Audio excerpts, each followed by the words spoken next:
Richard Holden by video link. Thank you. Thank you very much indeed, Madam Deputy Speaker. In some places they save the best until last, but I'm afraid in the House of Commons they just save the member for North West Durham.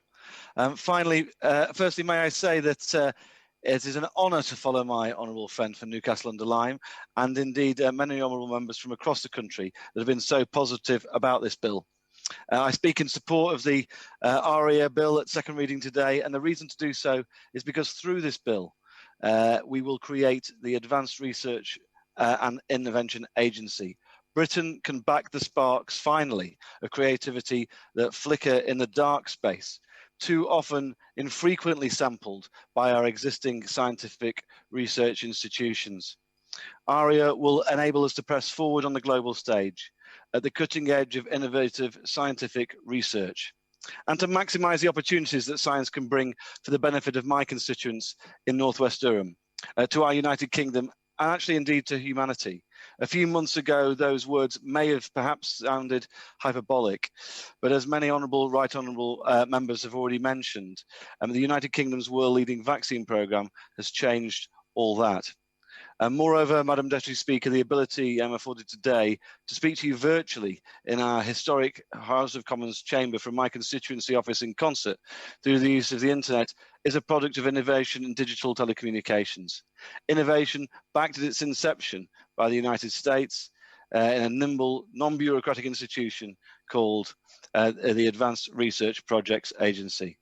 As many honourable members have noted, by backing a few brilliant minds with a modest sum, that institution helped to develop and pioneer technologies such as the internet, GPS. Innovations that have generated trillions of pounds in wealth since, and on a human level, kept the lonely connected throughout the pandemic. And on a personal note, Madam Deputy Speaker, it allowed me to see my own grandmother in the weeks before she died, something that just a few years ago in similar circumstances would have been impossible. The scientific research institutions we have today, such as UKRI, which incorporate our 7 research councils, backs bidders from business to academia to identify important societal industrial challenges faced by the UK that might merit financial support from the Industrial Strategy Challenge Fund. It sets its assessment against aims set out by the government to raise long-term productivity and improve living standards. This has aided the development of batteries for electric vehicles and no doubt has helped companies such as Nissan, one of the largest employers of my constituents. And it's helped transform food production, it's backed clean growth, artificial advanced intelligence and big data. It's assisted in projects aimed at tackling our ageing society, and combined with the largest increase in UK R&D announced by this government of over 22 billion, you might ask the question, well, what's wrong then? But Madam Deputy Speaker, many similar institutions in comparable nations to ours as well, the UKRI is rigged to the academic calendar, naturally focused on papers with sound cases. It's tethered to burdensome bureaucracy and it's slow off the mark. And it's, unfortunately, it's far too often too risk averse. I wonder if the men and women who kicked off the Industrial Revolution in constituencies like mine, if they'd been as risk averse, if it would have ever have happened, if the sparks had ignited the first Industrial Revolution and literally forged a new world in constituencies like mine would have ever come to pass. Because as we look to the fourth Industrial Revolution, that's the risk averse situation is what we're facing today. In fact, I've got a constituent, Professor Pale Badgell of Durham University's Chemistry Department, who's a member of the Royal Society, founded 3 successful startup businesses, one of the leading scientists in his field. He's struggled to gain funding for his research into antiviral services, despite successful preliminary proof of concepts funded by Durham University. This professor previously invented the waterproof coating for smartphones.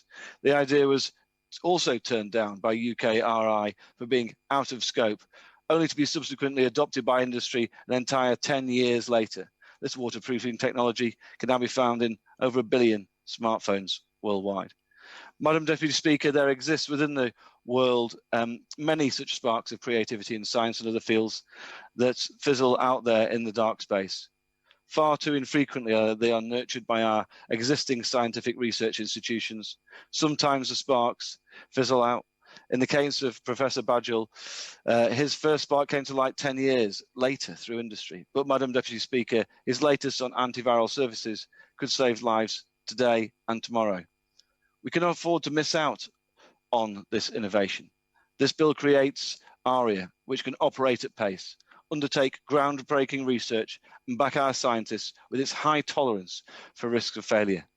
Decisively different, with less bureaucracy, ARIA has the power to launch dynamism supported but unfettered by the usual constraints of government. What's clear to me, Madam Deputy Speaker, is that the role our scientists have played in jabbing our way to freedom throughout this pandemic, the spirit they showcased and innovated the Oxford vaccine at pace, the generosity shown through their decision to do so at cost price, and the early backing with generous funds from our government has afforded Britain a leading role in freeing the world from the coronavirus pandemic, as many honourable members have said. Spirit, pace, backing, benefit. It makes the case for ARIA and this bill better than any words from any member could hope to do.